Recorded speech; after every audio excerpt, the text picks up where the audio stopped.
আমি মার্ডার হয়ে যেতাম। সেই ছক কষেছিল, কুণাল ঘোষকে তো মেরে ফেলার ছক করেছিল পার্থ চট্টোপাধ্যায়। 8 তারিখ সুপ্রিম কোর্টে যদি সুপার নিউমারি পোস্টের এনকোয়ারির অর্ডার হয়, তাহলে পুরো ক্যাবিনেটটা জেলে চলে যাবে আর অন্য কেউ মুখ্যমন্ত্রী হবে। এই যে প্রাইমারি আসছে, তাতে প্রায় 50,000-এর চাকরি যাবে। সরকার জানে না নাকি? আজকে ক্লাসে ঢুকে স্যারকে বলতে হবে, এই আমার সার্টিফিকেট, আমি তৃণমূলের সময় চাকরি পাইনি।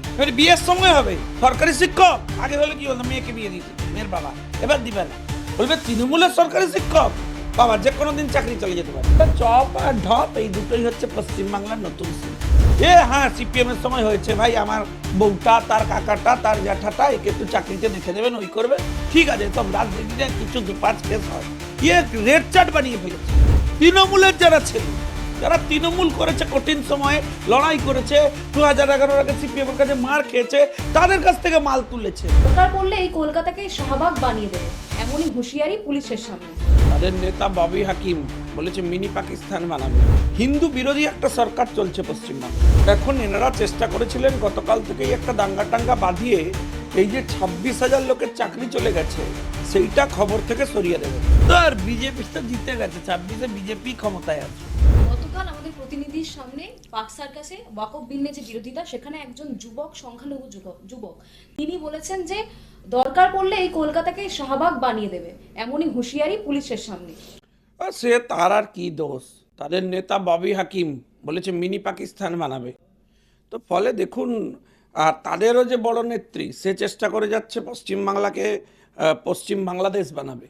তো ফলে আমরা জানি যে এখানে রোহিঙ্গা, জেহাদি, বাংলাদেশি ঘুষবাইটি, এরা সব ঢুকে পড়ে অনুপ্রবেশকারীরা একটা সর্বনাশের পরিস্থিতি তৈরি করেছে। আমার বক্তব্য হচ্ছে, আপনারা ভাই ধর্ম টর্ম পালন করুন, তাতে সংবিধানে কোনো আপত্তি নেই, কিন্তু সংবিধান তো এটাও বলেছে যে ভাই হিন্দু ধর্মকেও প্রোটেকশন দিতে হবে। কোন দিকে নিয়ে যাচ্ছেন? সরাসরি হিন্দু ধর্মকে আক্রমণ করছেন। হিন্দু বিরোধী একটা সরকার চলছে পশ্চিমবাংলায়।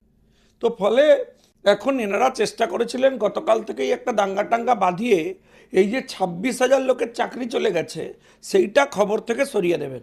এখন সেটা হয়নি, মানুষ রুখে দিয়েছে। আবার চেষ্টা হচ্ছে যদি কালকে রামনবমীর দিন কিছু একটা করে এইসব করে দেওয়া যায়। এসব পুরনো ছক তৃণমূলের। এই যে 26,000 চাকরি চলে গেল, সেই 26,000 চাকরির প্রভাব কি 26 বিধানসভা আরও যাবে। এই যে প্রাইমারি আসছে, তাতে প্রায় 50,000-এর চাকরি যাবে। এ সরকার জানে না নাকি? অভিজিৎ বাবু যখন যাচ্ছিলেন, যখন অর্ডার দিয়েছিলেন 7,000-এর, তখনই তো মেনে নিলে এইসব ঝামেলা মিটে যেত। ওই যে 7,000 জালি কি 10,000 জালি, সেই 10,000 জালিকে রেগুলারাইজ করতে গিয়েই তো আজকে বিপর্যয়। এর জন্য তো তৃণমূল দায়ী। তৃণমূল মাল খেয়েছে, টাকা তুলেছে এদের কাছ থেকে। এলপি তো বলেছে প্রায় 700-800 কোটি টাকা তুলেছে। এখন সেই টাকা ফেরত দিতে হবে, লোক ঘরে চলে যাচ্ছে।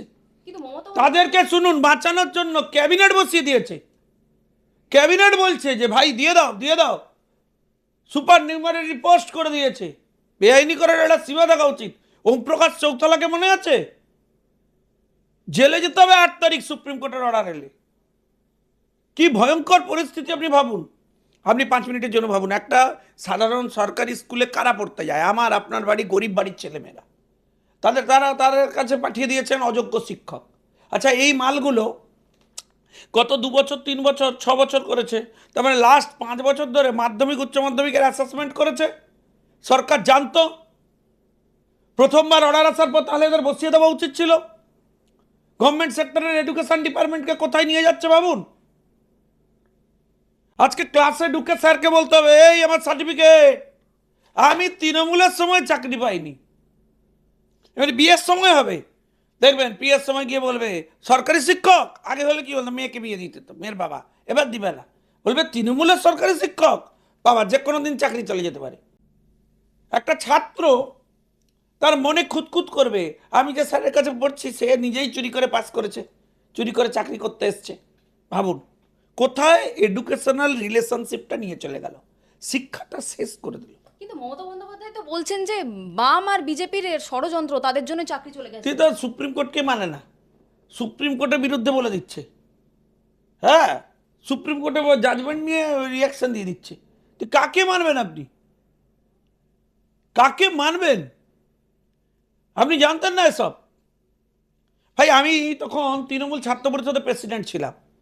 সেই সময় দলে আমি বলেছিলাম এই পার্থ চট্টোপাধ্যায় হচ্ছে নাটের গুরু। এই পার্থ চট্টোপাধ্যায় এইসব করেছে দায়িত্ব নিয়ে, আপনার ব্যবস্থা না নিয়ে সেটা এনরিচ করেছেন, এনকারেজ করেছেন। আমাকে, আমার বিরুদ্ধে একাধিক ষড়যন্ত্রে লিপ্ত পার্থবাবু। তৃণমূল কংগ্রেস জানতো না, আমি মার্ডার হয়ে যেতাম। সেই ছক কষেছিল। আমার অপরাধ কি ছিল?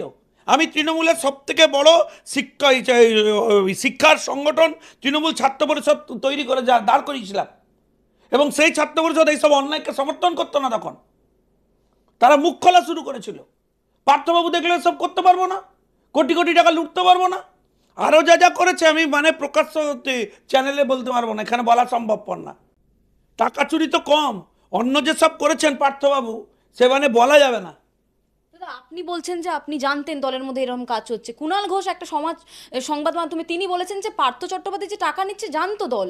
আরে কুণাল ঘোষ, আমি ভাই কুণাল ঘোষ অন্যায় করেছে, তাকে পুলিশ গ্রেপ্তার করেছে, তাকে জেলে পুরে দিয়েছে। আপনি জানেন কুণাল ঘোষকে ফোন করে করে পার্থ চট্টোপাধ্যায় বলতো ওকে দিয়ে বাথরুম পরিষ্কার করাও, ওকে মারো। এটা ভিন্ডিকটিভ লোক। কুণাল ঘোষকে তো মেরে ফেলার ছক করেছিল পার্থ চট্টোপাধ্যায়। কেন এত রাগ কেন? হ্যাঁ রাগ। কুণাল ঘোষ হচ্ছে পার্থর অন্যায় এইসব কাণ্ড কারখানা বলে দিচ্ছিল, পার্টিতে উপরে গিয়ে বলে দিচ্ছিল। মমতা বন্দ্যোপাধ্যায় জানতেন না? মমতা বন্দ্যোপাধ্যায় না জানলে উনি সুপার নিউমারি পোস্টের জন্য মিটিং করবেন কেন? উনি ওখানে মিটিং করবেন কেন আমি জানতে চাই। এই যে মানিক ভট্টাচার্য, আমি ল কলেজে পড়তাম, যোগেশচন্দ্র চৌধুরী তার প্রিন্সিপাল ছিল, ল পড়াতো। আপনি ভাবুন, ক্রিমিনাল মাইন্ডটা ভাবুন। আমি ধরুন আইন জানি না, আমার এগেনস্টে একটা পানিশমেন্ট হলো, আমি একটা লোককে তাকে গিয়ে ছুরি চালিয়ে দিলাম, আপনাকে ছুরি চালিয়ে দিলাম। আমি আইন জানি না, মূর্খ অজ্ঞ গ্রামের লোক, আমার যা শাস্তি হবে, আমি ল জানি, আমি আপনাকে খুন করে দিলাম, আমার শাস্তি বেশি হবে।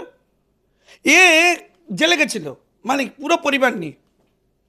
মানিকবাবু জানতো যে এই ধরনের ম্যাটার আসবে আগামী দিনে, উনি যে সমস্ত জালিগিরি করছেন সেটা প্রকাশ্যে আসবে, তাই কি করলো, পুরো আইন বদলে দিল। আইন বদলালো যখন, তখন পার্থ জানতো না। আমি বলেছিলাম তখন যে যেখানে লোক একটা পরীক্ষা দিল, তার ডকুমেন্টেশন 3 বছর পর্যন্ত প্রোটেকশন রাখতে হবে, এটা বলেছিল সিপিএমের সময় নিয়ম ছিল। আমি বললাম 3 বছর কেন, লাইফ টাইম রাখা যায়, এখন যেসব টেকনোলজি এসছে। সরকার করে দিল আইন, পার্থ সেটা পাস করালো বিধানসভায়, আইনে বলে দিল 1 বছর রাখতে হবে। কেন? ইচ্ছাকৃত। হ্যাঁ, সে জানে তো এইসব হবে, দিয়ে নিজেই দায়িত্ব নিয়ে সব পুড়িয়েছে। এক সময় আমার বিরুদ্ধে সারা বাংলা জুড়ে পার্থ ক্যাম্পেইন করেছে, বলেছে আমি নাকি অনলাইনের বিরোধিতা করতাম। ভাই আমি অনলাইনের কোনোদিন বিরোধিতা করিনি, আমি বিরোধিতা করেছিলাম এই অয়নশীলের মতো অনলাইন কোম্পানির। আমি যে সেদিন ঠিক ছিলাম তার প্রমাণই হচ্ছে অয়নশীলদের এইসব অনলাইনে 2 নম্বরই। মানে ধরুন একটা স্কুল, একটা ইউনিভার্সিটি, সেখানে মাননীয় শিক্ষক মহাশয়রা আছেন, তাদের অটোনমি আছে, তারা তাদের মতো করে অনলাইন করেছে, সে করতে দিবে না। এরা ঠিক করেছিল অনলাইন সেন্ট্রালাইজড হবে, দিয়ে সেন্ট্রালাইজ কেমন হবে না, বিকাশ ভবন থেকে সব বেআইনি অ্যাডমিশন করাবো, অয়নশীল হবে আর একটা। এইসব আমি বলা শুরু করেছিলাম বলে, এই পার্থ 2 নম্বরই বলা শুরু করেছিলাম বলে আমার বিরুদ্ধে ষড়যন্ত্র করলো। ষড়যন্ত্রের লেভেল শুনলে আপনি পাগল হয়ে যাবেন। আমি একটা জেলার ছেলে, এখানে রাজনীতি করতে এসেছিলাম, আমি মার্ডার হয়ে যেতাম। আমার অপরাধ ছিল, আমি উচ্চ নেতৃত্বকে সব জানিয়ে দিচ্ছিলাম, আমি তৃণমূলের সর্বোচ্চ নেতৃত্বকে এগুলো বলে দিচ্ছিলাম, এগুলো আমার অপরাধ ছিল। তাহলে দলের মধ্যে গোষ্ঠীদ্বন্দ্ব আজকের নয়। গোষ্ঠীদ্বন্দ্ব সে এই সমস্ত কামাবে বলে, দেখেছেন তো 50 কোটি বেরিয়েছে পার্থর ঘর থেকে, এইসব কামাবে বলে ছাত্র সংগঠনটা লাটে তুলে দিল, তারপরে পুরো এই চুরি ডাকাতি শুরু করে দিল। তাকে বানিয়েছে দলের মহাসচিব। সে সকালবেলা থেকে, মানে আমার বলা উচিত না, মানে দিল্লির লোকেদের কোনো জায়গায় যোগাযোগ করে পর্যন্ত ষড়যন্ত্র করেছে যাতে গ্রেপ্তার করিয়ে দেওয়া যায় লোকজনকে, যাতে মার্ডার করে দেওয়া যায়। আমাকে তো টার্গেট করে নিয়েছিল। কুণাল ঘোষ যে বলছে, কুণাল ঘোষ তো কিছুই বলছে না।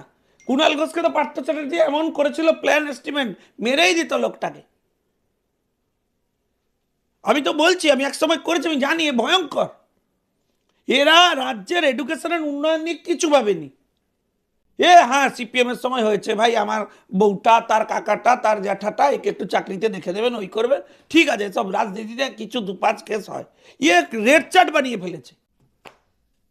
ইভেন তৃণমূলের যারা ছেলে, তাদের পর্যন্ত টাকা দিয়ে চাকরি কিনতে হয়েছে। তৃণমূলের যারা ছেলে, যারা তৃণমূল করেছে, কঠিন সময়ে লড়াই করেছে, 2011 আগে সিপিএম এর কাছে মার খেয়েছে, তাদের কাছ থেকে মাল তুলেছে এরা। এর রাজনীতি, আপনি আমাকে বলুন তো। কিন্তু শঙ্কুদা, এখন যে অভিষেক বন্দ্যোপাধ্যায় বলছেন যে আমি লিস্ট ধরে গদ্দারদের নাম লিখে রাখছি, সময় এলে বের করব, সবার উপযুক্ত শাস্তি হবে। সে অভিষেক বাবু এসব যা খুশি বলুন, আগে তিনি উত্তর দিন। তিনি আগে উত্তর দিন এসবের। মাননীয় সাধারণ সম্পাদক, তার উত্তর দেওয়া উচিত। কেন এই সমস্ত জিনিস হবে? আর হাজার হাজার যুব রাস্তায় কাঁদছে। আপনি তো বলেছিলেন যে ডবল ডবল চাকরি হবে। লোকের সরকারি চাকরি সেটা চলে যাচ্ছে। ভাবুন, ডবল ডবল নাকি চাকরি হবে। গল্প এসব।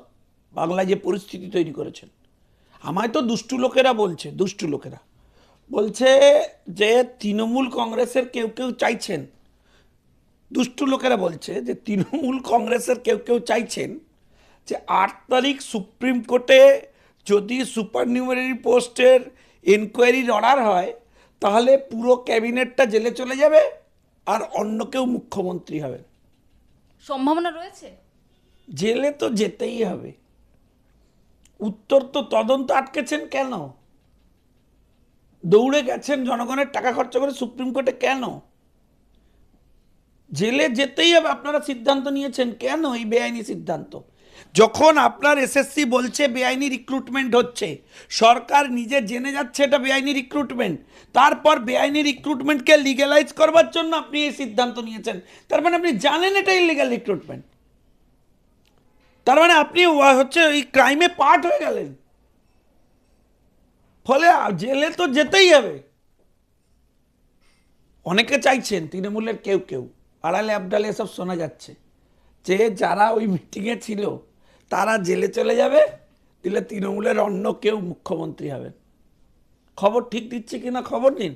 তাহলে কি নতুন রাজনৈতিক দল আসতে চলছে না, একটা নতুন মুখ্যমন্ত্রী পেতে চলেছে?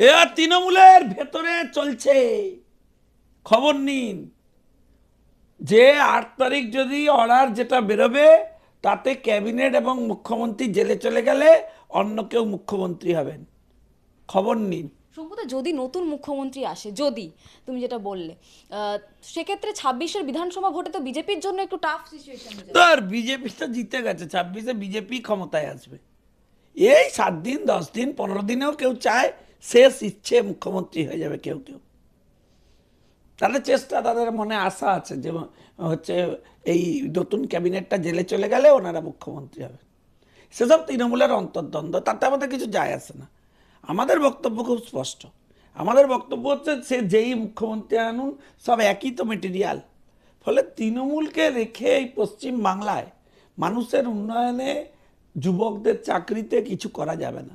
তাহলে এই যে একটা কঠিন পরিস্থিতি তৈরি হলো রাজ্যতে, 26,000 জন চাকরি হারিয়ে ফেলল। এখনো কিছু তৈরি হয়নি, এ সবে কলির সন্ধে। এরপর প্রাইমারি আসছে, তাতে 50,000 আছে। এরপর মাদ্রাসা আছে, এরপর আরো একাধিক আছে, সেগুলো এখন বলবো না। কলেজ সার্ভিস কমিশন আছে, অপেক্ষা করুন। এ তো সবে শুরু। চাকরি দেবেন কি? আপনার যা চাকরি যাবে, আপনি সামলাতে পারবেন না। এই যে মমতা বন্দ্যোপাধ্যায়ের কপালে একটা ভাঁজ পড়েছে, আমরা দেখতে পাচ্ছি ওই দিন 2 দিন আগে থেকে। তো সেই ভাঁজ পড়াতে দলের মধ্যে বেশ কিছুজন খুশি বলছেন। পার্টি চলছে।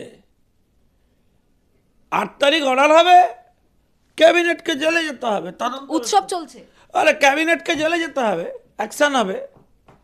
এবার ঠিক করতে হবে তৃণমূলকে।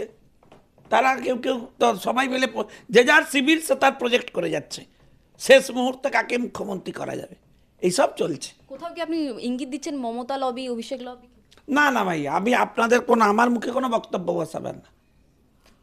দাদা, মমতা বন্দ্যোপাধ্যায় 3 মাস আগে একটা বক্তব্য রেখেছিলেন যে এইসব সরকারি চাকরির পেছনে পড়তে না, কারণ অনেক ইন্টারভিউ হবে, অনেক পড়াশুনো করতে হবে, তার থেকে বলো চপ শিল্পতে মন দিন। উনি কি জানতেন যে রাজ্যে হ্যাঁ হ্যাঁ, সরকারি চাকরি সব চলে যাবে, আর এমনি উনি চাকরি দিতেও পাচ্ছেন না।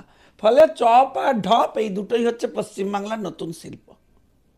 চপ আর ঢপ এই দিয়েই পশ্চিমবাংলা চলবে।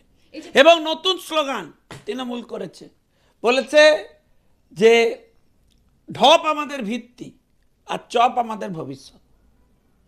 এইটা হচ্ছে তৃণমূলের আগামী 26-এর নতুন স্লোগান। 7 তারিখে বিজেপি যুব মোর্চার তরফ থেকে কালীঘাট অভিযান, তারপরে দেখা যাচ্ছে 21 তারিখে যারা দীর্ঘদিন ধরে সংগ্রামী যৌথ মঞ্চ থেকে শুরু করে যারা চাকরি হারিয়েছেন তারা নবান্ন অভিযান করবেন। কতটা উদ্বেগজনক পরিস্থিতি তৈরি হতে পারে তৃণমূলে? না না, তৃণমূলের কোনো উদ্বেগই নেই। তৃণমূল এখন নিজের ঘরের উদ্বেগ সামলাক, রাজ্যটা ওদের হাত থেকে বেরিয়ে গেছে, ছেড়ে দিন। 26-এ কী হবে সবাই জানে। এখন ওরা এ দিয়ে উদ্বেগ, কে মুখ্যমন্ত্রী থাকবেন কে থাকবেন না, কে ক্যাবিনেটে থাকবেন কে জেলে যাবেন, তার জায়গায় কে আসবেন। শ্যাডো ক্যাবিনেট তৈরি হচ্ছে তৃণমূলে। বোঝেন শ্যাডো ক্যাবিনেট মানে কি? একজন চলে গেলে জেলে, তার জায়গায় কে আসবেন, এসব হচ্ছে লড়াই। পরিকল্পনা ভয়ঙ্কর ভয়ঙ্কর ভয়ঙ্কর। এই তো আমি নাম করে করে বললাম, আমি আমার ক্ষেত্রে বললাম, ষড়যন্ত্র হয়নি, চেষ্টা হয়নি। আমার অপরাধ কি ছিল? আমি এডুকেশনে যে সমস্ত অন্যায় অবিচার হচ্ছিল সেগুলো নিয়ে মুখ খুলেছিলাম। পাবলিকলি আমি মেলাইন্ড হচ্ছিলাম ভাই। লোক অন্যায় করছিল, আমার ঘাড়ে দোষ নিতে হচ্ছিল, being the head of the organisation.